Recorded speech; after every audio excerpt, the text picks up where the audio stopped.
When NASA launched the Pioneer 10 spacecraft in 1972, it attached to it a golden plaque.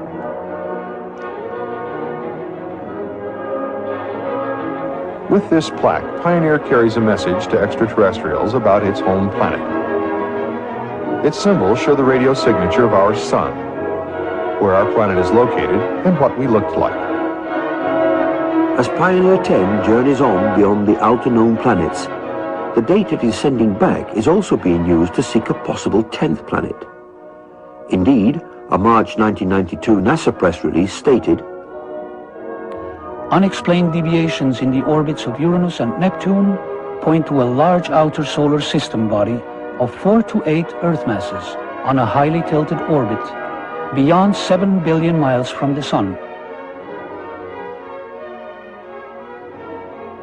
In the past 2 decades, astronomers have joined the search to look for one more planet in our own solar system.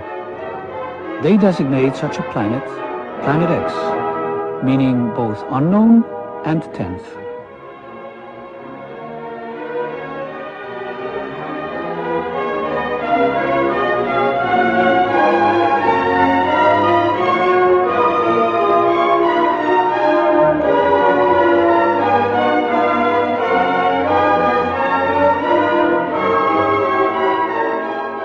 Maybe you wish to tell us in a few minutes the nature of those discoveries. I'd be happy to, and you're absolutely right. And as a matter of fact, the date on here, I was just noticing, is 14 August 1978, which was just about 6 weeks after we discovered the fact that Pluto has a satellite. Once you have a satellite for a planet, you can determine how heavy it is. It turns out Pluto was very much smaller and lighter weight than we had thought, which meant that Pluto has no influence, no appreciable influence on the motions of the planets Uranus and Neptune. At that point, we voiced the hypothesis that this means that there is at least one yet to be discovered planet in the outer reaches of the solar system, and this naturally led directly to you and your interest in what we're doing, and that's when you sent me this book. You have then postulated the existence or the appearance in some time years ago of a celestial body which you, I think, named in that paper an intruder. Yes. Which may have collided with or somehow turned on their side both Uranus and Pluto. It did a lot more than that, as a matter of fact. In that paper, we hypothesized that this intruder passed very close to Neptune, that it dislodged one of what we then think were many satellites of Neptune. One of them became the planet Pluto. We actually think Pluto was an escaped satellite of Neptune. This will also take the orbit of Triton, the big satellite of Neptune, and reverse it. We'll take the orbit of the satellite Nereid and extend it outwards. We can produce all of the observed aspects of the satellite system of Neptune plus Pluto's orbit just with this one single intruding planet.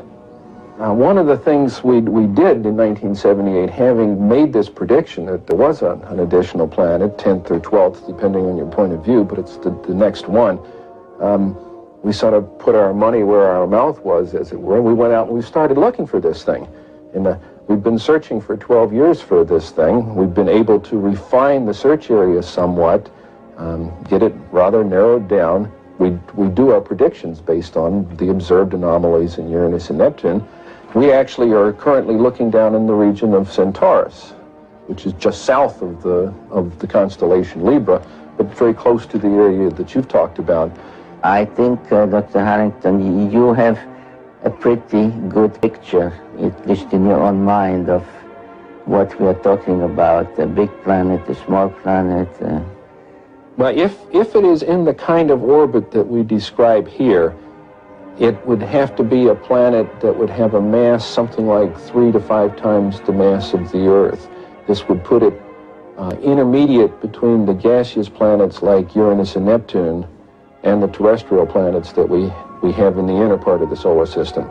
So if this planet turns out to be in a 3,600-year orbit, then its mass will be correspondingly larger. But we're talking about something it's a perfectly reasonable kind of planet. It looks like a good, nice planet, small enough that it's not going to be completely enveloped in gas, so it's perfectly capable of supporting life forms of one kind or another. This one here is a map of the solar system as we know it. The inner planets, this is the orbit of planet Pluto, and this here is the orbit that I have proposed for the 10th planet, and here's where we think it is right about now in its orbit. This is your orbit for the planet, Yes. and showing that it would come out of Sagittarius in biblical time, and that once you allow for precession, it would be around into Libra by now.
I'd like to thank all of our Nibiru watchers. You guys do a fantastic job. Would also like to thank you for your loyal subscribership. You can continue to email your photographs and your video to NibiruPlanetX2016@gmail.com. And don't forget to share our videos with your friends and family members on Facebook. And subscribe to the Nibiru channel for all of our current updates. And like I always say, keep an eye in the sky.